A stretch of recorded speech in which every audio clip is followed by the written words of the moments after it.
Now today's topics is wave function. And last class we see the Heisenberg uncertainty principle, and we know that the macroscopic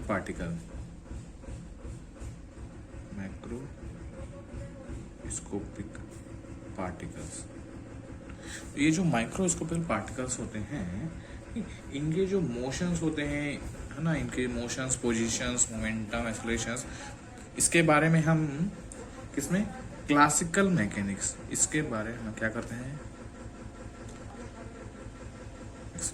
इस theory के द्वारा इस मैक्रोस्कोपिकल particle को easily explain कर पाते हैं।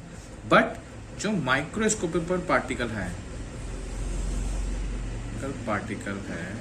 ना, इसका एक्सप्लेनेशंस हम इस क्लासिकल मैकेनिक्स के थ्रू नहीं कर सकते हैं। क्योंकि डी ब्रॉगली कॉन्सेप्ट के अनुसार क्या होता है, हर एक मैटर पार्टिकल के साथ क्या वेव एसोसिएट होता है।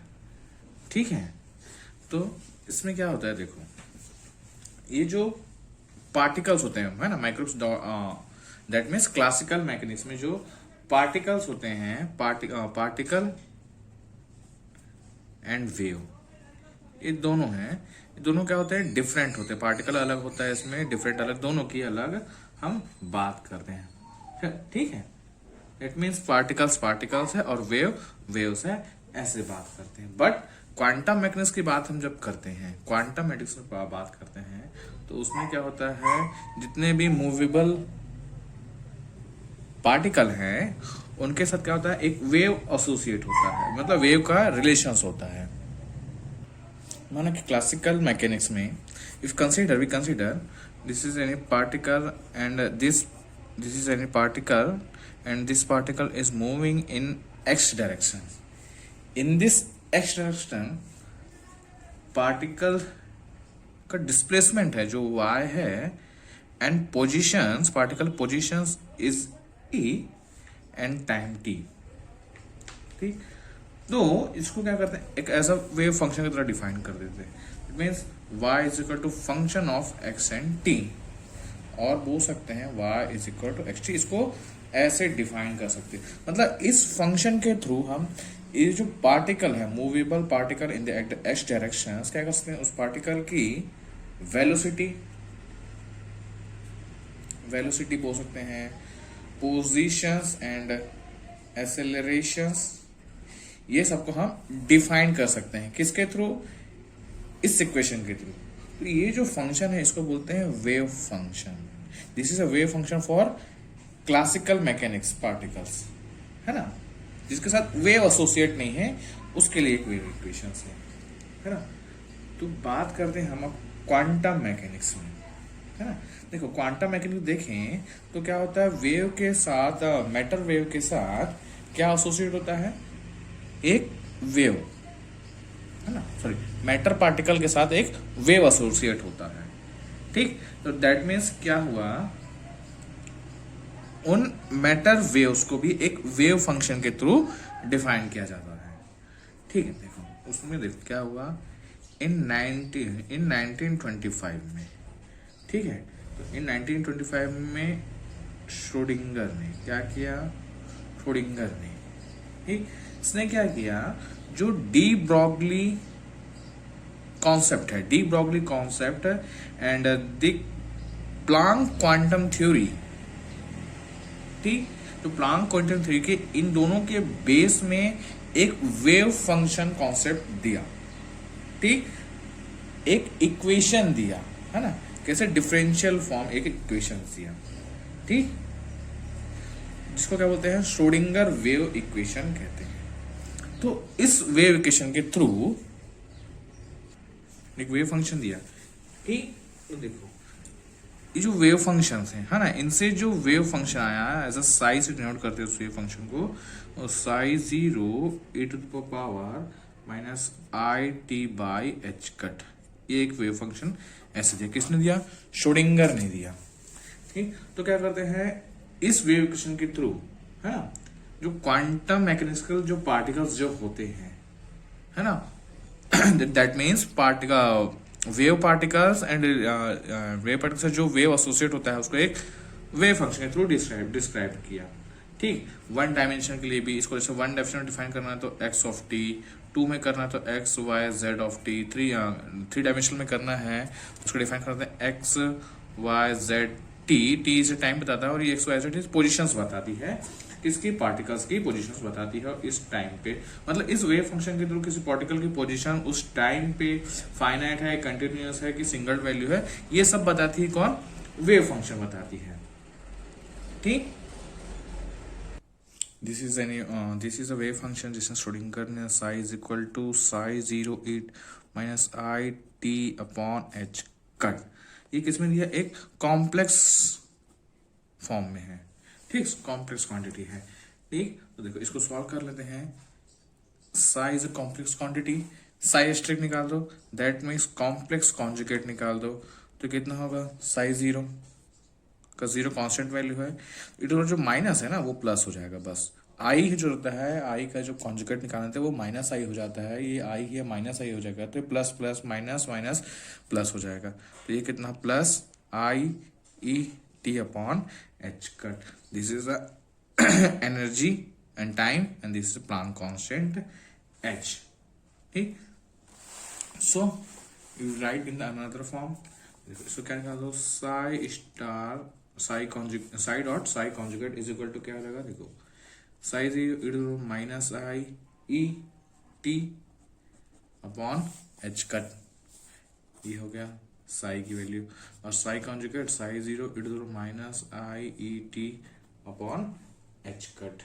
ठीक, दोनों को इंटू करो तो कितना हो जाएगा, साई का स्क्वायर, ये पॉजिटिव है, ये पॉजिटिव ये निगेटिव, तो एक पावर में 0 यानी कितना आ जाएगा, 1। तो ये जो इक्वेशन है इसको बोलते हैं प्रोबेबिलिटी डेंसिटी इक्वेशंस है। जिस इक्वेशन को हम ऐसे और लिख सकते हैं, कैसे, साई मॉड साई का स्क्वायर और साई स्क्वायर, ये प्रोबेबिलिटी डेंसिटी स्टेट है। इस प्रोबेबिलिटी डेंसिटी हम उस पार्टिकल की जो वेव मैटर वेव है जिसके साथ पार्टिकल एसोसिएट है उसकी क्या पोजीशन उस टाइम में वो फाइनाइट है कि इनफाइनाइट है कि सिंगल वैल्यू है, वो सब हम इस इक्वेशन के थ्रू हम बता सकते हैं। ठीक, और ये जो ऑलवेज इसकी जो प्रोबेबिलिटी डेंसिटी जो ऑलवेज आती है एक रियल फंक्शन देता है ना, रियल फंक्शन और रियल क्वांटिटी बोल सकते हैं। ठीक, ये फंक्शन देता है। ठीक, देखो देखो किसी भी टाइम पे पार्टिकल की जो पोजीशंस है वो क्या हो सकती है, कुछ भी हो सकती है। इन 3 डायमेंशनल केस में पार्टिकल कभी यहां मूव कर रहा है, कभी यहां, कभी यहां, कभी कहां, ऐसे। तो ये तो सिंपल एक डायरेक्शन थे। अगर हम टोटल प्रोबेबिलिटी की यहां बात करें, मतलब the total probability of the finding the particle in any positions, है ना, टोटल क्या है, total probability of finding the particle in any position। ठीक, तो उसको क्या करना, पार्टिकल्स माइनस इन्फिनिटी से इनफाइनाइट तक एक्स वाई डायरेक्शंस में कहीं भी हो सकते हैं, है ना। ठीक है, इन स्पेस में कहीं भी हो सकते हैं, तो उसको ऐसे डिफाइन करते हैं। ये होगा मॉड साई का square dot d x d y d z is equal to 1। ठीक, ऐसे लिख सकते हैं इस फॉर्म में, या इसको इस फॉर्म में लिख सकते हैं, कैसे, minus infinity to infinity integration minus infinity to infinity integration minus infinity to infinity की psi dot psi star d x d y d z is equal to 1। ठीक, ये किसकी बात है, ये 3D की बात हो रही है यहाँ पे, ये 3D की। अगर मैं बात कर दूं 1D की और 1 डायमेंशनल केस की, तो कुछ नहीं करना है इसको, minus infinity to infinity psi star psi dot psi star और psi conjugate complex conjugate dot ये डी एक्स 1 डायमेंशनल की बात करी, तो ऐसे किसी भी डायरेक्शन की बात करें। और तो ये जो कंडीशंस है ना, ये जो कंडीशन है इसको बोलते हैं नॉर्मलाइजेशन कंडीशन। क्या बोलते हैं इसको? Normalisation conditions.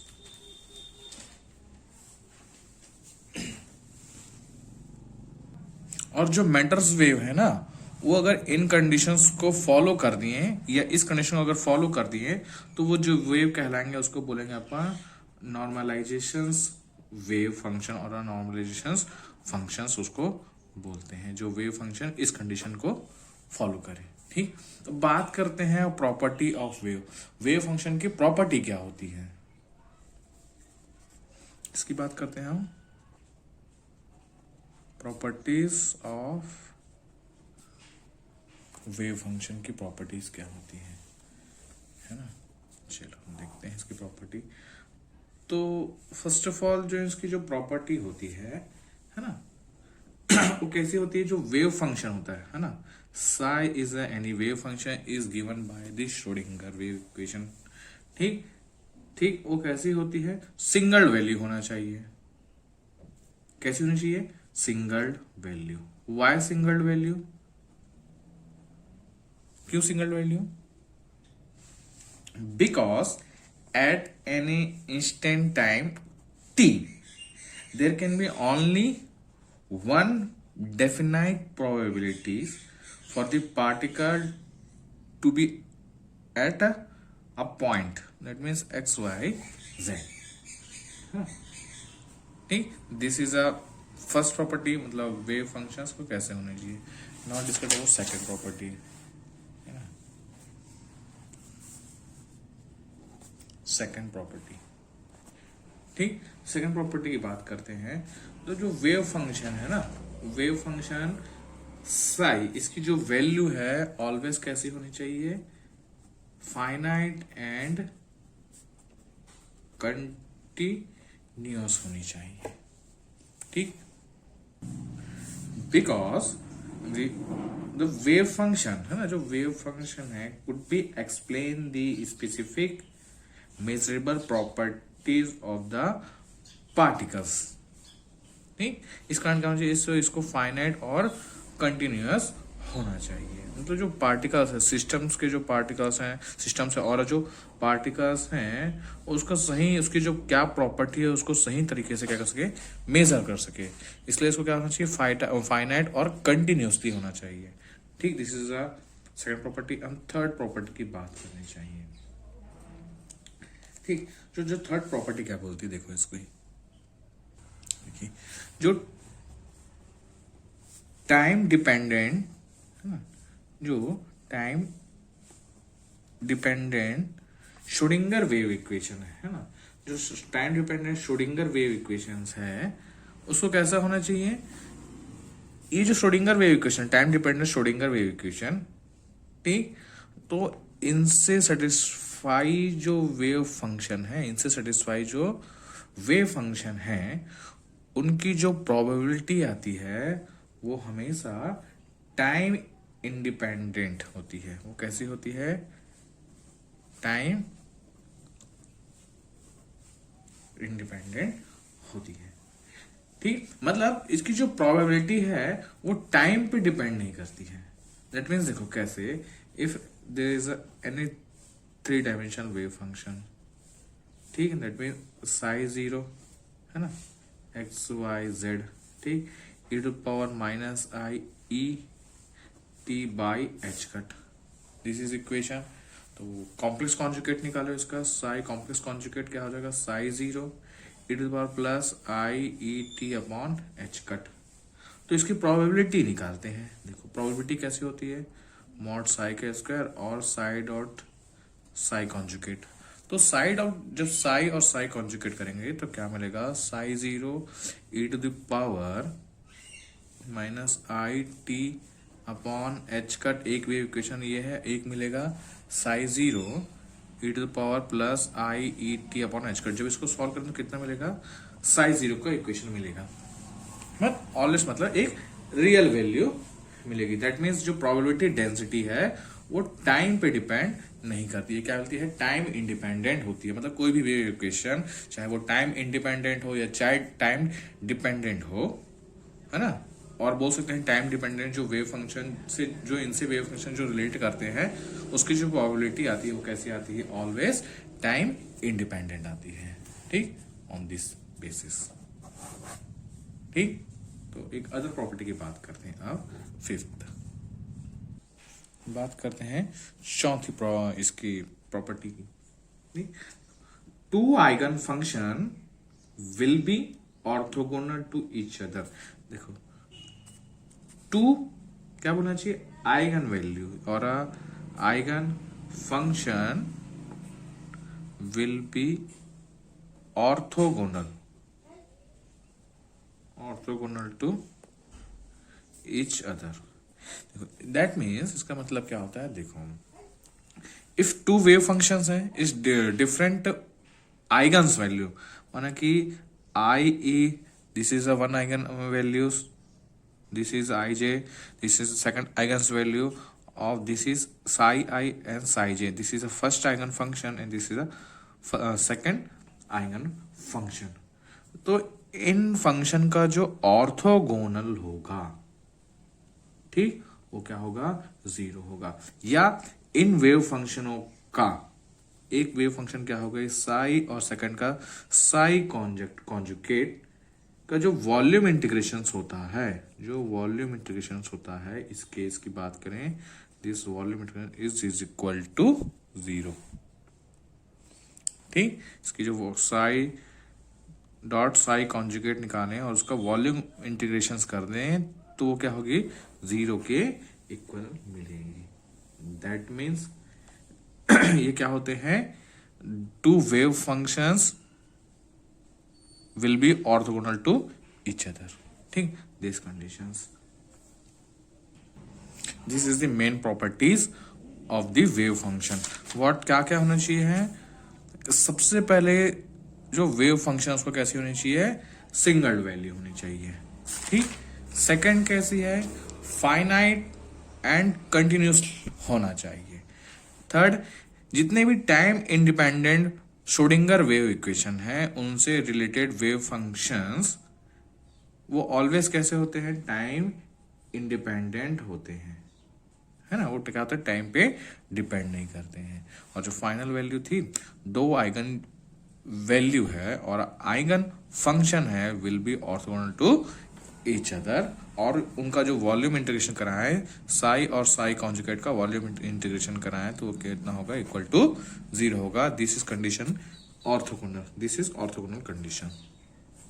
ठीक, तो नेक्स्ट क्लास में हम देखेंगे time dependent and time independent. Thank you.